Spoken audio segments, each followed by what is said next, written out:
Hello and welcome back to another episode of the Debatable Discussions podcast. Today we are attacking a very common discussion right now in the UK, which is Andy Burnham's new cabinet.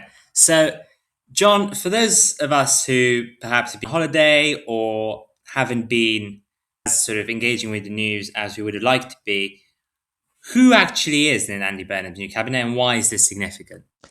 Yes, Diane, as you mentioned there, Andy Burnham rolled into number 10 this week, taking the reins from Sir Keir Starmer, the man in many ways who he usurped to be Prime Minister. Burnham had a big opportunity ahead of him because he's able to, as we've said, remould and create a legacy. Yes. Burnham's every intention won't be just to last the 2 years. He wants to win general elections, like any politician. So fittingly, Diane, he's had to create a cabinet, a force around him that unites the Labour Party that is so broken, which we saw under Sir Keir Starmer. So it has to unite all these different factions and also include some of perhaps the rising stars or the best and biggest players inside the UK Labour Party. I think the most interesting one, which was perhaps also the most unexpected, was John Healey as Chancellor. The markets were Yeah. particularly worried about it being Ed Miliband. He was perhaps tipped off to be it. But John Healey was probably a very good choice by Burnham. Obviously, we've got to see what Healey does. But on the face of it, it's quite good. It's someone who's perhaps slightly less controversial than Mahmood and Miliband, who are both big figures in the Labour Party. Similarly, he's less almost well known to the public, which I think helps a bit. As I said, that sort of doesn't apply to Miliband and Shabana Mahmood or Wes Streeting, Yeah. who are very well known. Similarly, their political views are very well known. So I was very impressed in a way with his choice of John Healey as Chancellor. He didn't perhaps succumb to the internal pressures of the Labour Party to make it Miliband on the left wing or Mahmood or Streeting from the more right wing of the Labour Party. The man I mentioned there, though, Ed Miliband, a long-standing Burnham ally. I think they were together under Brown. He, though, did slip into Foreign Secretary. Interestingly enough, actually, it's the position which his brother David was wanting. But obviously his brother didn't get a return from the States and it's been made Ed. I think this is a really difficult job, primarily due to the man across the Atlantic who Yeah. hasn't exactly made foreign relations easy. No. In fairness to most people, it's a sort of perpetual challenge with Trump. Miliband was in many ways was an odd choice because he's definitely not someone in the Labour Party who Trump get on with. Obviously, Miliband's got a long-standing history of critiquing Trump, an obstacle, but similarly, a lot or most people do have a long-standing history of critiquing Trump and his policies. However, I think Miliband could pose the greatest challenge in many ways, especially with that relationship with Trump. However, it is foreign affairs. People pay less notice to it. And Yeah. perhaps the door was actually closed to have a meaningful relationship with the Labour government and Trump. So there may have just been no hope there. Yeah, definitely.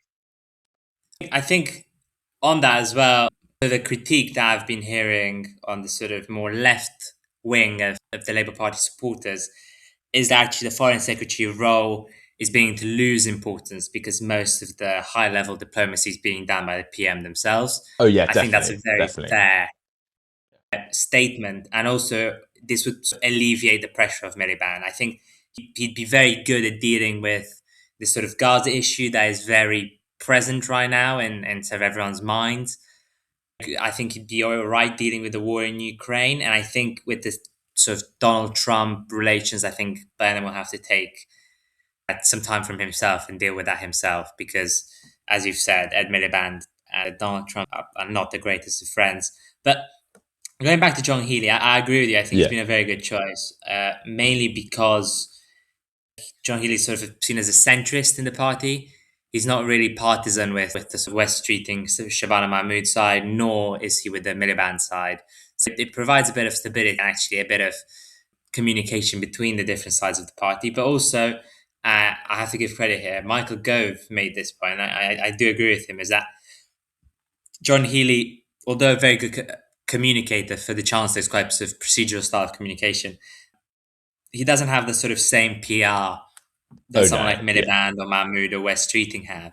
And then, therefore, Burnham has actually ensured that his Chancellor is not going to do anything to sort of stab him in the back and take the premiership for themselves.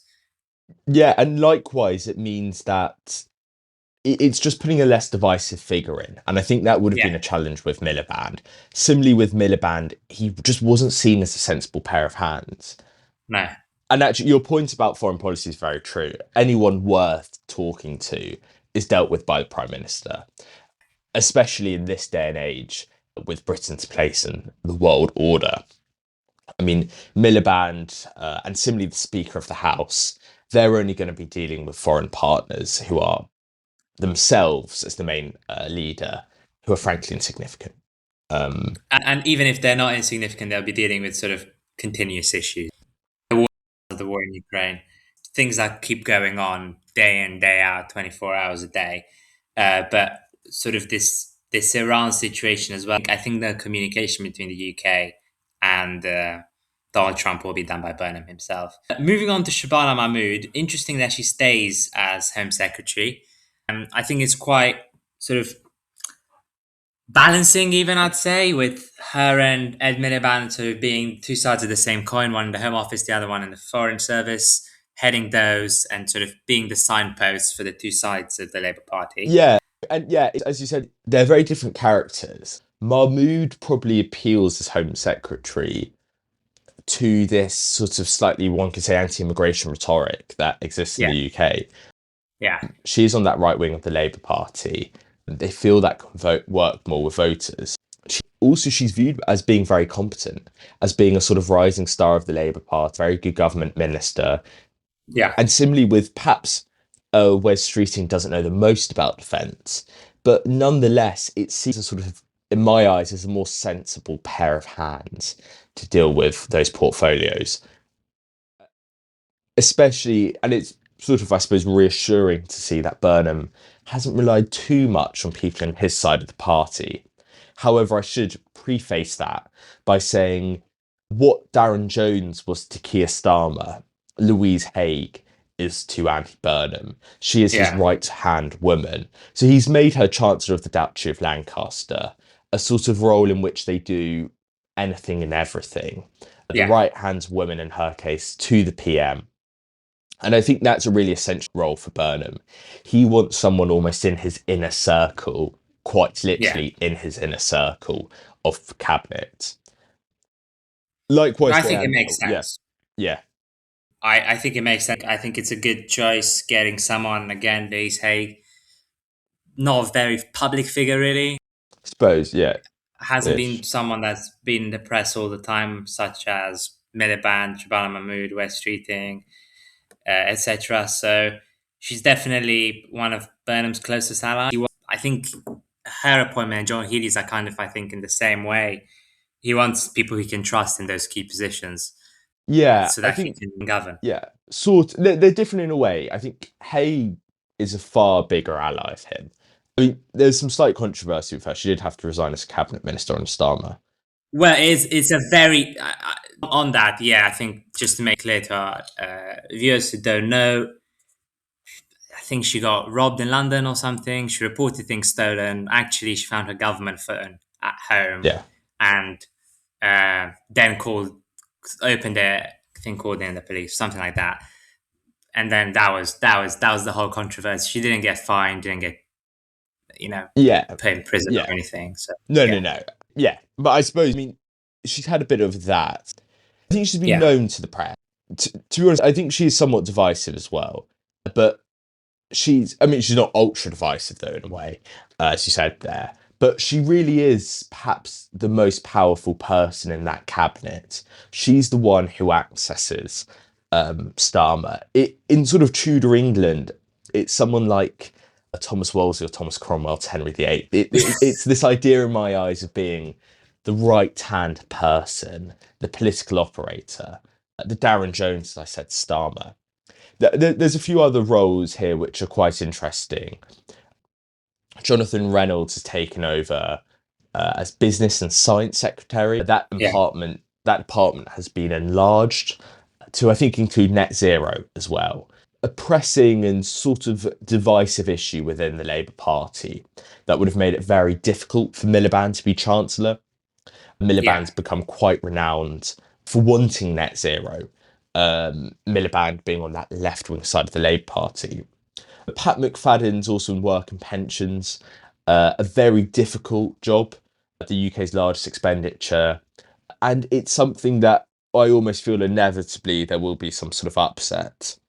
And we can mention that in a second with Burnham's policies. I think also another person to keep in mind is Yvette Cooper, who got moved to Yes, Health health. Secretary. Yeah, In a sort of fairly surprising move, I'd say. I think a lot of people expected her to keep going as the foreign secretary and maybe Wes Streeting actually to keep going as well, but who knows? yeah. I didn't see her as foreign actually. I thought foreign would be Burnham wants.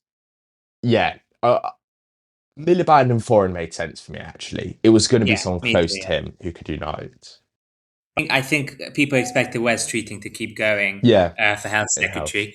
Yeah, I think we'll see how this unfolds. I think the real big story here is Angela Rayner coming back to the cabinet and sort yeah. of back into the Labour in a political circle. So she was the now housing secretary.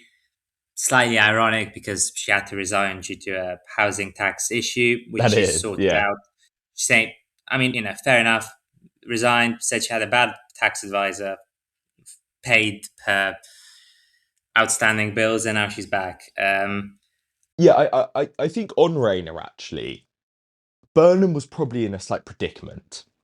He had to give Rayner something because she is a major player, a big figure in the UK Labour Party, and he's followed, it seems, this logic of choosing people that are important in the party to unite it, to perhaps provide more of a sense of direction and unity that it had under Starmer. What will be interesting is how much Burnham trusts Angela Rayner. By this, I mean one of Burnham's big policies is devolution, which could fall under Rayner's remit as Housing and Local Government Secretary. So it'll be interesting if Burnham trusts her with that, because that's one of his landmark policies. He's coming in as the former mayor of Greater Manchester, who was arguing for further devolution. So I think it will be interesting how much he trusts Rayner. Is he going to give her that matter to deal with, or is he going to sideline her a bit more? yeah, On this day, Anne, perhaps we should also mention what Burnham has done in the last few days. I think he started with a clear purpose and a clear goal, and yeah. that's to achieve small but somewhat tangible things in his first days of office, which I think looks that's a good impressive, plan. Yeah, especially with this whole rhetoric around Starmer not achieving much. yeah. So, number 10 of the North, which does have its critics and many, many flaws. Not only, I mean, to be honest, I'll touch on the number 10 of the North, which his idea is to sort of combat the North South divide in the UK. I think it works, but I think trying to combat the North South divide in the UK, Burnham potentially actually risks actually emphasizing it and making it seem a bigger thing than it actually is. Perhaps the UK is London centric, but it's very difficult. And not many states can be like, let's say, Germany, where there is a very decentralized economy. Yeah, France is centralized upon Paris. I don't know. Would it be Italy is centralized upon the north of their Milan, country, really. Milan? So yeah, so I do think Burnham risks emphasizing the north-south divide in the UK, which Yeah, he does seem to actually be doing. I think. Yeah, Yeah, I think on that, it's interesting to see how it's going to play out. I think it's a good move now, to be honest, for his first days of office. Who knows what actually number 10 North will actually do and yeah. how big, how important it's actually going to be. If if it's just a sort of statement, Yeah. I think it's a good play by him. He's managed to get a decent amount of support from sort of disenfranchised people in the north about it quite quickly. But I think it's really premature because we don't actually know what the purpose of the building is. We don't know what it is, but I do think it is just this way of almost trying to win publicity in my eyes by Yeah, trying to yeah, make the North South divide, by trying to emphasize it or yeah. accentuate it. But similarly, Another oh yeah, oh yeah, another thing that he's done, which has been quite well received, is he's removed VAT of energy bills. yeah, Again, very small change, administrative change, really, for him. It didn't take a lot of effort or massive bill. But I think this is what he needs to do. I think he needs to keep focusing on these small issues that he can easily fix. And if he can pile up enough of them, there'll be a significant impact. Same with capping bus fares at £2 nationally, which again is going to just take off a little bit of that pressure of some people, but also more generally, I think it's going to make it clear about what his agenda is. His agenda is about reducing the cost of living and making ordinary life every single day just a bit better. yeah, And last but not least, the pub's business rate yeah. He's cut discount of business 20%. rates, but I think the biggest issue with this all is that, as you said there, Diane, I agree with this completely. It's excellent publicity. Yeah. These are sort of small wins, but I think small issues and small wins become far larger things. So there's going to be questions on how to fund this. Well, He they've plans sorted further that out projects. already. Well, he hasn't. He hasn't. He claimed there was 850 million from the digital ID project, which apparently Yeah. doesn't exist. Which people in the Labour Party have said doesn't I exist. think It was another thing earmarked. he said, though, is It's going to that be they raised will. taxes. I No, think. no. I think what he said is rates of other businesses will go up to pay for the current business rates for pubs. So he said that betting, high street betting, vape shops, and other tobacco stores will have higher business rates that will then pay for these cuts. Yeah, still, but I mean, okay, he can try and do that. Businesses that are notorious for avoiding tax, he can try and tax them more.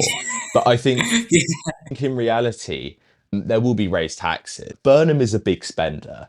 He's used to being someone who was given money as the mayor of Greater Manchester to effectively Yeah, spend. Um, it's where you sort of lie upon economics. I'm of the view in the UK that we should actually just cut spending, and then you can sort of lower taxes and sort of perhaps prioritize economic growth in that way. But Burnham, I think the issue Burnham faces is spending. It's how to fund all this. So it will be interesting. Obviously, as we said, he's got Healy as Chancellor, so he'll be working this out currently in office. yeah, So I think there's challenges ahead of Burnham, but as we said there equally, Dan, there's probably opportunities ahead of him as well. definitely. Um, he does have a good opportunity. It seems like he's almost got one of the best opportunities of the last. Well, actually, saying 10 that years, Starmer had a yeah. great opportunity with a huge majority, but Burnham does have a good opportunity to do something. So it will be interesting what he makes of this opportunity. Yeah, definitely. And also, not just that, but he's got sort of a fixed mandate. We'll see Yeah, sort of reformer jumping up and down about a general election. I mean, who knows? I think some people are speculating that he's doing these small wins now with maybe calling a general election quite soon and to try and extend his term even with the cost of losing some seats. I don't know about that, to be honest. I think we'll me see. too. To I me, it think, doesn't make any yeah, sense doing it, but yeah, at the same time, if he feels that there's a moment they can maintain counts. that Yeah, majority in some way and extend their term by 3, 4 years, I mean, it's a no-brain decision to go for it. But just before we end, we yes, talked about what happened and we talked about who's in the cabinet. We actually haven't talked about who's not in the cabinet anymore. yes, that's a good point. There's two important names, one being David Lammy Yes, and the second one being Rachel Reeves. yeah. I mean, I'll briefly touch on this, Diane. I think Rachel Reeves is sort of borderline political suicide to include her in her cabinet, especially how unpopular she's been. So I'm not surprised. But also, I think there's this idea of being a break from the past. Burnham wants to Yeah, be. He wants to be new Labour authority. And with those almost landmark figures like Darren Jones, like David Lammy, like Rachel Reeves, those landmark figures of Starmer's Labour, he had to say no to them because personally they're probably not on sort of what he wants, but also is it perhaps transitioning the party from where it's been for the last only 2 years, but for the last 2 years. Yeah, I agree with you. I think, definitely there had to be some change, and definitely some people had to go because Burnham has said that he wants to do things differently, he wants Labour Yeah, to work differently, to operate differently, and said that Labour hasn't been good enough. And to say all that and to keep the same team is simply bizarre. So yeah, I think definitely a good choice. We'll see what they do, and we'll comment on it as it happens. But definitely, as you said, a load of challenges, but also a lot of opportunities are ahead for him. yeah. So we've hoped you've enjoyed the episode and we'll see you next week. Please do like, subscribe, comment, follow, do almost anything you can to engage and interact with the podcast, especially because we've got some exciting things on the horizon. Yeah. See you then. See you then.